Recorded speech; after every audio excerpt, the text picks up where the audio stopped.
नरेंद्र मोदी हे दिल्लीत कमी आणि महाराष्ट्रात जास्त असतात, कारण हरियाणा जम्मू काश्मीर या निवडणुका ते हारत आहेत. त्यानंतर महाराष्ट्र आणि झारखंडच्या निवडणुका होत आहेत. पण हरियाणापेक्षा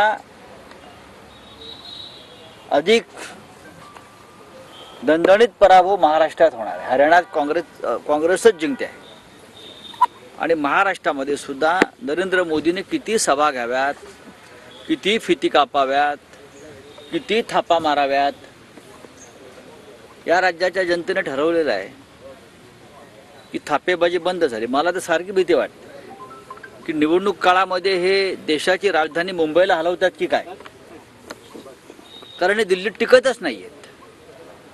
आणि देशाच्या प्रधानमंत्र्यांनी कुठे आणि किती वेळा जावं या संदर्भात काय शिष्टाचार आहे. पुण्यामध्ये एकाच मेट्रोचं 6 वेळा उद्घाटन करतात. हे प्रधानमंत्र्यांना कसं काय जमतं मला माहीत नाही. आणि प्रधानमंत्री येऊन इतकं खोटं बोलतायत, महाराष्ट्रात रोज खोटं बोलतायत.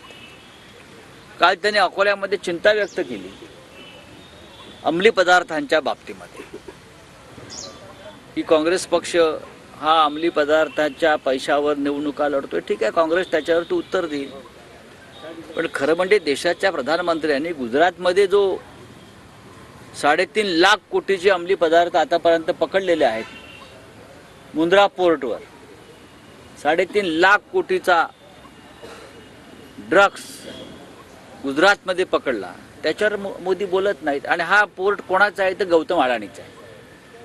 3.5 लाख कोटीचं ड्रग्स पकडलंय म्हणजे 100 लाख कोटीचं ड्रग्स तिथून बाहेर पडलेलं आहे आणि अख्ख्या राज्यात पसरलं आहे. हे ड्रग्स कुठून येत आहे? अफगाणिस्तान. त्यासाठी मुंद्रा पोर्टचीच का निवड केली? उतरण्यासाठी हे ड्रग्स सगळं कोट्यावधी शेकडो लाखो कोटीचं. याच्यावर नरेंद्र मोदींनी बोललं पाहिजे. ललित पाटील प्रकरण महाराष्ट्रात घडलेलं आहे. या ललित पाटीलला संरक्षण देणारे लोक मिंदे आणि फडणवीसच्या मंत्रिमंडळामध्ये आहेत. त्यांच्यावर नरेंद्र मोदी बोलत नाहीत. काल पोहरादेवीच्या कार्यक्रमाला ते गेले, तिथे त्यांच्या व्यासपीठावरती सन्माननीय संजय राठोड होते, ज्यांच्यावरती एका महिलेच्या संशयास्पद मृत्यूचा आरोप आहे. हत्या आत्महत्या याचा तपास होण्याचं बाकी आहे.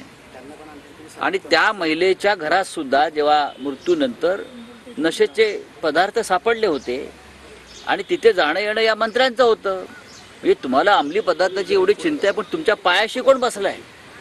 काल पोहरादेवीच्या कार्यक्रमात तुमच्या पायाशी हेच लोक बसले होते ना. तिकडे हरियाणामध्ये जन्मठेप झालेला राम रहीम, महात्मा त्यांचा भाजपचा राम रहीम, त्याला आतापर्यंत 12 वेळा पॅरोलवर सोडलाय निवडणुकीच्या निमित्तानं. 12 वेळा.